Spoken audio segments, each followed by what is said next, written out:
আজকে তোমাদের সাথে দেখতে খুবই সুন্দর কিন্তু বানাতে খুবই ইজি একটা কেকের ডিজাইন নিয়ে চলে এলাম। আর আমি আজকের ভিডিওটাও একদম শুরু থেকে শুরু করেছি। আমি কিভাবে স্পঞ্জগুলোকে সোক করেছি, লেয়ার বাই লেয়ার ক্রিমটা সেট করেছি। পুরোটা ভিডিও স্কিপ না করে দেখতে থাকো, অবশ্যই বুঝতে পারবে আর তোমরাও সেম টু সেম বানিয়ে নিতে পারবে। তো আমি প্রথমেই কেকের স্পঞ্জটাকে দিয়ে দিলাম, সোক করে নিয়েছি আমি সুগার সিরাপ দিয়ে। আর এখন ক্রিমটা দিয়ে দিচ্ছি। হ্যালো ফ্রেন্ডস, আশা করি তোমরা সবাই ভালো আছো। আমিও খুব ভালো আছি। তোমাদের সবাইকে জানাই গুড মর্নিং।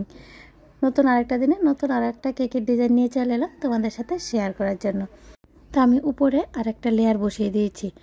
এখানে আমি তোমাদের কাছে একটা কথা বলতে চাই যে যখন আমরা সেকেন্ড লেয়ারটা বসাবো তখন সোকিংটা একটু পরে করব। আগে সাইডে আমি ক্রিম দিয়ে ভালো করে সেট করে নেব, তাহলে যখন আমরা সোকিং করব তখন লেয়ারটা যে স্পঞ্জটা আমি বসিয়েছি স্পঞ্জটা একদম সেট থাকবে। যদি সাইডে আগে ক্রিম দিয়ে ভালো করে সেট করে নাও তাহলে কেকটা একদম সেট থাকবে। আর যদি সাইডে সেট না করো তাহলে কেকের লেয়ারটা তো সোক করার পর অনেকটাই একদম সফট হয়ে যায়, তো লেয়ারটা একটু গড়বড় হয়ে যাওয়ার চান্স বেশি থাকে। তো আগে আমি সাইড দিয়ে ক্রিমটাকে ভালো করে লাগিয়ে নেব, তারপরে সোকিং করব। তো দেখো আমি পুরোটা কেকের মধ্যে ক্রিমটাকে ভালো করে লাগিয়ে নিয়েছি। এখন আমি আরও একটা কথা, যে ক্রাম কোটিং করা কিন্তু খুবই গুরুত্বপূর্ণ। ক্রাম কোটিং করে ফ্রিজে রেস্টিংয়ের জন্য রেখে দিতে হবে। ক্রাম কোটিং যদি না করো তাহলে কেকের গুঁড়োগুলো ক্রিমের সাথে চলে আসবে। তুমি যখন ফিনিশিংটা দেবে তখন ক্রিমের সাথে চলে আসবে আর ফিনিশিংটা একদম ভালো আসবে না। তো ফিনিশিংটা দিতেও অনেকটাই সমস্যা হবে। তাই ক্রাম কোটিং করে ফ্রিজের মধ্যে রেখে দেবে সেট হওয়ার জন্য।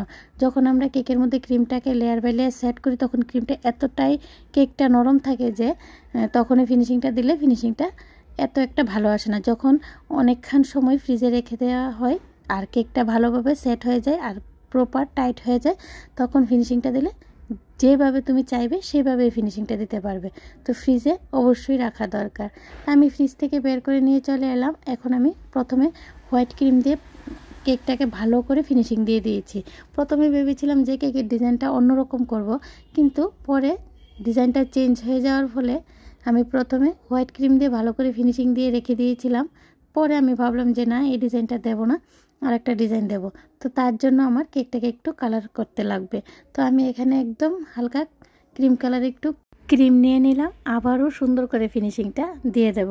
কেক বানাতে গিয়ে আমরা যদি দেখি যে না, এই ডিজাইনটা না দিয়ে যদি এই ডিজাইনটা করা যায় তাহলে আরেকটু ভালো হবে, তাহলে একটু কাজ বেশি হলেও করে দিতে অনেকটাই ভালো লাগে, কারণ কেকের ডিজাইনটা সুন্দর হলে অনেকটাই ভালো লাগে। তো এখন দেখো আমি কেকের কালারটাকে চেঞ্জ করে দিয়েছি। পুরোটা কেক আবারও ভালো করে ফিনিশিংটা দিয়ে দেবো। তোমরা কে কোথা থেকে আমার কেকের ভিডিওটা ওয়াচ করছো অবশ্যই কিন্তু কমেন্টে একটু জানাবে। আর আমার কেকের ভিডিওগুলো দেখে যদি তোমরা একটু হলেও উপকৃত হওয়া, তোমার যদি মনে হয় যে নেক্সট টাইম আমার কেকের নতুন নতুন ভিডিওগুলো আবারও দেখতে চাও, তাহলে অবশ্যই যারা এখন পর্যন্ত সাবস্ক্রাইব করোনি চ্যানেলটাকে সাবস্ক্রাইব করে দেবে, পাশে থাকা বেল আইকনে ক্লিক করে দেবে। আর আমার আজকের কেকের ভিডিওটা কেমন হয়েছে আর ডিজাইনটাও তোমাদের কাছে কেমন লাগলো অবশ্যই কিন্তু একটু কমেন্টে জানিয়ে দেবে। তো দেখো, তোমাদের সাথে কথা বলতে বলতে আমার প্রপার কেকের মধ্যে ফিনিশিংটা দেওয়া কমপ্লিট হয়ে গেছে। এখন আমি সাইডে একটু ডিজাইন করে দেবো, তার জন্য আমি কোম নিয়ে নিলাম আর সাইডে একটু ডিজাইন করে দিচ্ছি। তো সাইডে ডিজাইনটা করার ফলে দেখো উপরে একটু ক্রিম চলে এসেছে। আজকে ক্রিমটা এভাবেই আমি রেখে দেবো, কারণ ডিজাইনটা আমি এরকমই রাখবো। আর উপরে আমি বেলেট নাইফের সাহায্যে হালকা একটু ডিজাইন করে দিচ্ছি। এই ডিজাইনটা আমার থেকে খুব খুব খুব ভালো লাগে। তোমাদের কাছে কেমন লাগে অবশ্যই কিন্তু কমেন্টে জানাবে। আমার কেকের ভিডিওগুলো দেখে যদি তোমাদের তারপরেও কোনো ধরনের অসুবিধা থাকে তাহলে অবশ্যই আমাকে কমেন্টে জানাতে পারো। আমি তোমাদের সুবিধা মতো ভিডিও অবশ্যই নিয়ে চলে আসব। এখন আমি নিচের বর্ডারটা দিয়ে দিলাম। আর নিচের বর্ডারটা দেওয়ার জন্য আমি এখানে ব্লু কালারের ক্রিম ইউজ করেছি। নিচের বর্ডারটা দেওয়ার পর দেখো কেকের লুকটা অনেকটাই চেঞ্জ হয়ে গেছে। আমি প্রত্যেকটা ভিডিওতে এই কথাটা বলি, আমার নিচের বর্ডারটা দেওয়ার পর কেকের লুকটা দেখতে অনেকটা পছন্দ লাগে, খুব ভালো লাগে। এখন আমি সেম কালারের ক্রিম নিয়ে নিলাম আর নোজালের সাহায্যে একটু ফ্লাওয়ার বানিয়ে দিচ্ছি উপরে। আর এই ফ্লাওয়ারগুলো বানাতে আমি যে নোজালটা ইউজ করেছি তোমরা সবাই জানো, প্রতিনিয়ত যারা আমার ভিডিও দেখো তারা সবাই জানো যে আমি কোন নোজালটা ইউজ করেছি।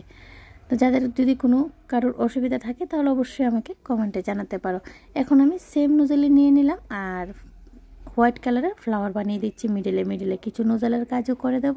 পুরোটা কেকের মধ্যে সেম কাজই হবে, এক সাইডে আমি একদম ভরাট কাজটা করে দেব।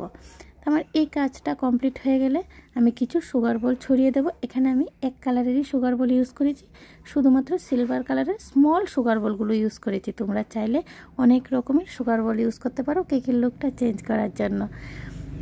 তো সুগার বল ইউজ করার পর আমি কিছু সুগার বল সাইডেও ইউজ করে দেবো, কিছু সুগার বল উপরে ইউজ, পুরোটা কেকে আমি সুগার বল ইউজ করে দেবো।